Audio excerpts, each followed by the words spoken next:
और कैश फंसा लिया कि दामाद जी जमीन आपको दे देंगे हम बाद में अपने बेटी के नाम पे। ठीक है, जब आप ना उस पे बेटी वाला अगला पैसा रिटर्न करो तो बेटी का सौदा किसी और के साथ करके भगा दिया सर। किशनगंज एक शांत और छोटा सा शहर, लेकिन इन दिनों इस शहर में हर तरफ बस एक ही चर्चा हो रही है। चर्चा लुटेरी दुल्हन की। एक नई नवेली दुल्हन जिसने पहले शादी रचाई, फिर लाखों का चूना लगाया और अचानक गायब हो गए। यही नहीं, उसने बंगाल जाकर किसी और युवक से शादी कर ली। यह आरोप है पति राकेश गुप्ता के। हम जाके रजिस्ट्री मैरिज किए कोर्ट में सर्टिफिकेट दिया रजिस्ट्री मैरिज का। हमने शादी किया, फिर हमने मंदिर में करचला में शादी किया, कोर्ट में जाके प्रणाम के शिव मंदिर में जाके। आइए अब आपको पूरी कहानी समझाते हैं। कहानी की शुरुआत होती है किशनगंज के धर्मगंज इलाके से। भाजपा युवा मोर्चा के पूर्व महामंत्री राकेश गुप्ता की जिंदगी में तब खुशी आई जब उन्होंने गंगा बाबू चौक की रहने वाली इशिका से शादी करने का फैसला लिया।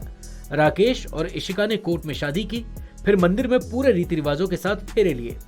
शादी की खुशी में राकेश ने एक भव्य प्रीति भोज का आयोजन भी किया। सब कुछ बिल्कुल सही लग रहा था। राकेश को लगा कि उनकी नई जिंदगी अब शुरू हो गई है, लेकिन असली खेल तो यहीं से शुरू हुआ। समाज को पार्टी दी है 19 मई को, समाज के सभी व्यक्ति को बुलाए।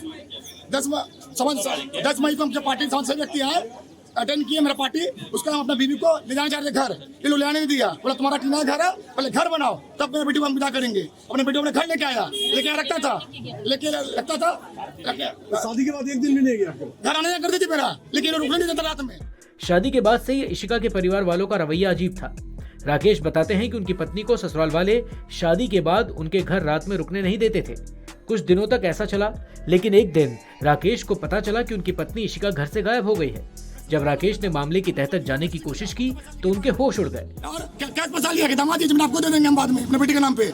ठीक है, जब आप ना उस पे बेटी वाला अगला पैसा रिटर्न करो तो बेटी का सौदा किसी और के साथ करके भगा दिया सर। मेरी बीवी घर पे नहीं है, ये लोग उसको जानता हूँ कहाँ पे है, उसको लाया जाए यहाँ पे। क्या लग रहा है आपको? उसको भी किंडा भी लोग उसको भेजा कि सौदाबाजी हुआ भैया। ये बहुत बार शादी थी मेरे साथ, क्योंकि इससे पहले भी एक लड़का था कानकी में, वो तो उसका नाम था सतुजीत मजुमदार। कानकी धाम का पालन घर है उसका। वो लड़का भी इन लोगों के साथ शादी फाइनल हुआ था, 9 महीना तक इसी तरह कार्यक्रम चला, उसको भी शादी तोड़ दिया गया। इससे गुस्साए राकेश सीधे ससुराल पहुंचे। वहां उन्होंने जमकर हंगामा किया। हंगामा इतना बड़ा कि मौके पर लोगों की भारी भीड़ जुट गई और फिर पुलिस को मामले में दखल देना पड़ा।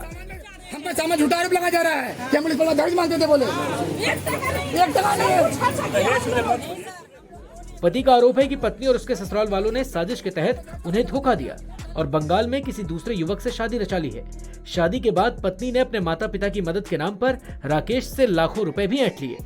हालांकि पत्नी के परिवार वाले पैसे के लेन देन के आरोपों को सिरे से खारिज कर रहे हैं।